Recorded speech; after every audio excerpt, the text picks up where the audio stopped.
So, magandang buhay sa inyo mga farmers, no? Ayan. So, maraming salamat dahil may nakapansin na wala na nga tayong tanim na dragon fruit po dito sa ating area. No, yan, kung mapapansin niyo. Ayan, so naging seedling grower na po ang inyong lingkod. Si iAgri TV, naging seedling grower na. So, short ano ko lang, parang kekwento ko lang sa inyo po na again, ang inyong lingkod ay walang malawak na lupa. Wala po akong malawak na lupain.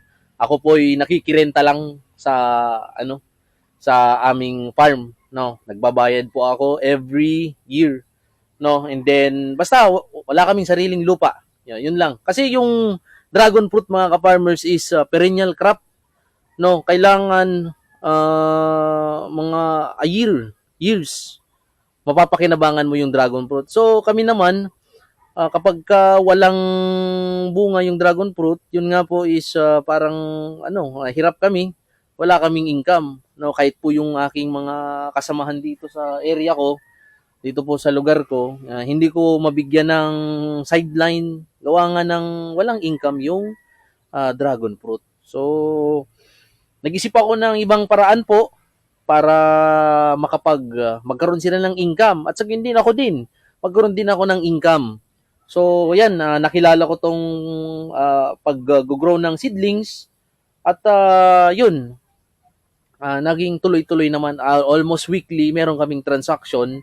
So kapag meron kaming transaction, siyempre alangan naman sosolohin ko yan, hindi po. So may mga katulong po ako dito sa sa farm para at least mapasahod ko rin sila, no? Hindi lang masolo ko yung income. Siyempre, sasahuran ko rin sila. So, sama-sama kaming kumikita.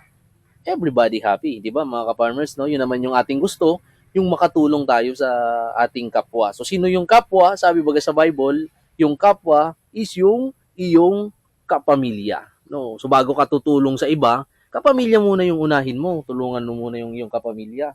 No? So, yun mga ka-farmers, yun yung parang ko lang, short na kwento, no? Kwento ko lang sa inyo kung bakit ako'y wala nang pinopost na tanim ng mga dragon fruit dito sa akin. Pero soon, hindi ko naman nalilimutan yung dragon fruit, no? So, may mga plano pa si iAgri TV, no? Si ka-farmers nyo na in the future, magbe-venture pa rin tayo ng dragon fruit. So, relax lang tayo dyan. Relax lang. Marami pa po akong plano. No, ang dami pa akong plano. No, goods na goods pa tayo. So, okay ba tayo dyan? So, comment down nyo po kung taga saan kayo.